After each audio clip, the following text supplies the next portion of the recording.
Estamos de volta com o primeiro bloco do programa Visão Política pela FGF-TV, canal Universitário 14 da NET e Rede Pública de Televisão Cearense. O programa recebe hoje como convidado o secretário das Finanças do município de Fortaleza, o doutor Alexandre Cialdini, um homem da área econômica, responsável pela arrecadação e pela chave do cofre de Fortaleza, e vamos ver com ele qual o impacto desta crise econômica na arrecadação, por exemplo, de Fortaleza, ante aos projetos que estão aí anunciados e em execução pela prefeita de Fortaleza, e para citar apenas dois dos mais midiáticos, o Hospital da Mulher e os Cucas, que são obras que estão sendo objeto, inclusive, de uma permanente fiscalização da Câmara Municipal e da própria imprensa, em função da polêmica que essas duas obras têm causado junto à população. Para discutir com ele, nós temos as participações dos nossos colaboradores, os professores Roberto Martins Rodrigues e Rui Martinho Rodrigues.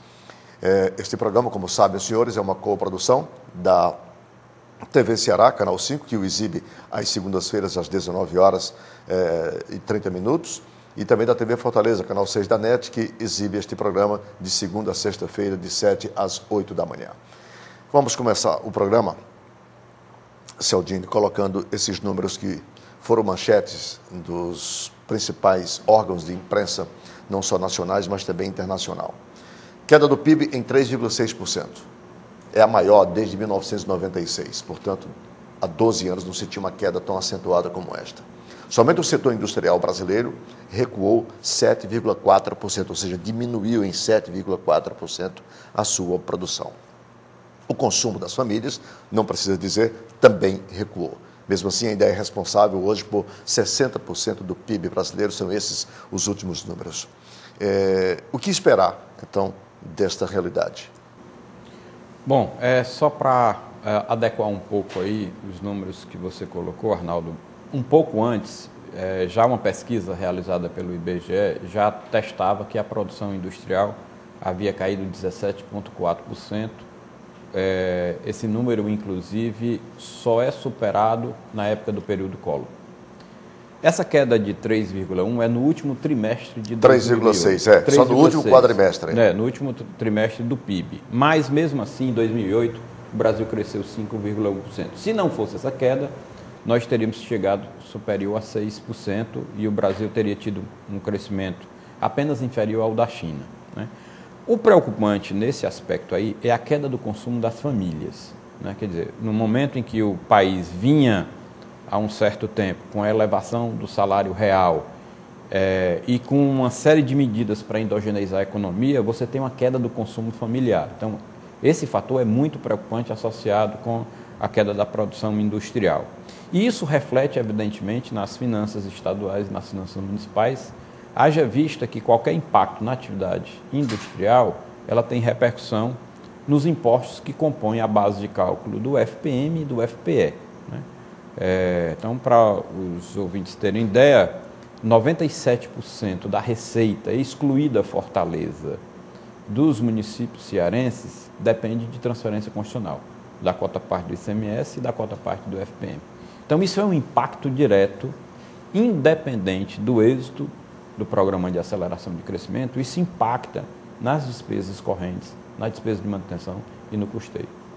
Professor Rui, evidente que nenhum governo, sobretudo o presidente da República, o governador de um estado, o prefeito de uma cidade como Fortaleza, suas assessorias técnicas da área econômica não podem entrar no discurso pessimista, catastrófico, porque causa um clima psicossocial extremamente negativo e, mais do que isso, perigoso, né, na sociedade brasileira. Isso para dizer por que o presidente Lula tem se mostrado tão otimista, apesar destes resultados, nesse instante.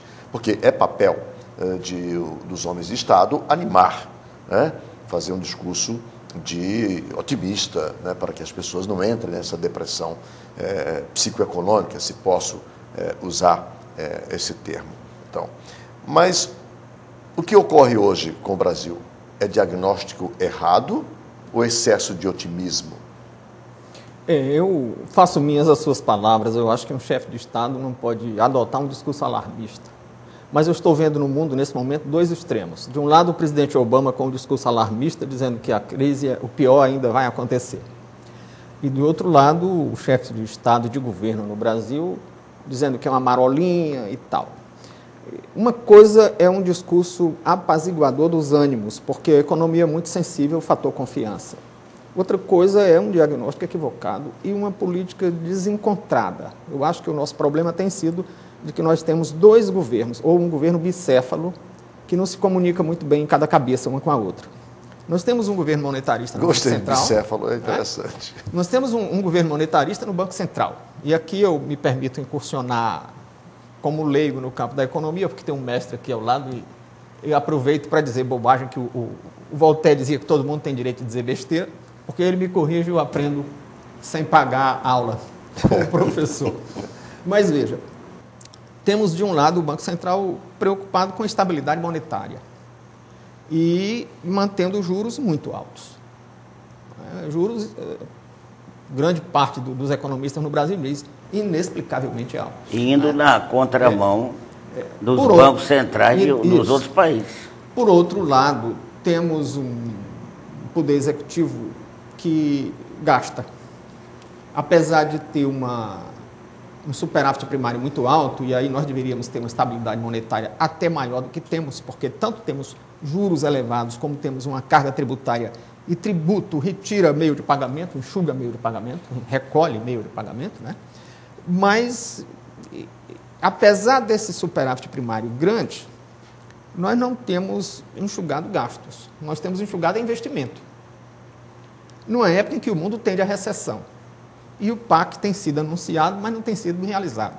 Porque se o PAC tivesse, esse PAC está sendo divulgado, estivesse acontecendo, nós não teríamos tido esses números tão expressivos de queda da atividade econômica. Se os números da queda da atividade econômica são tão expressivos, é porque o PAC está só no palanque. Agora, as despesas correntes, essas não foram. O Brasil gasta com despesa, não gasta com investimento. Isso me parece que é uma loucura no momento desse. Né?